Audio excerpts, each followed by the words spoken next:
রাত্রি 12:30 বাজছে। এখন আমি লাগেজ প্যাকিং করছি কালকে বাড়ি যাব বলে।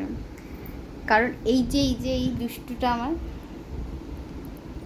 কিচ্ছু বাগাতে দেবে না।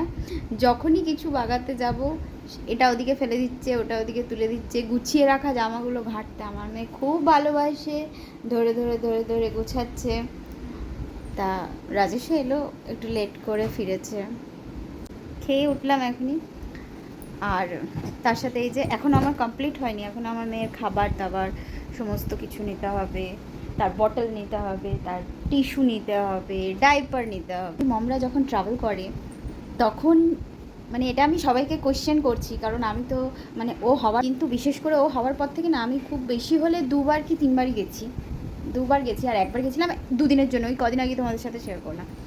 তো তাতেও আমার মনে হয় যে মাথার বালিশটাও আমাকে ক্যারি করে নিয়ে যেতে হচ্ছে, তুমি যতই মানে সুবিধা করো না কেন।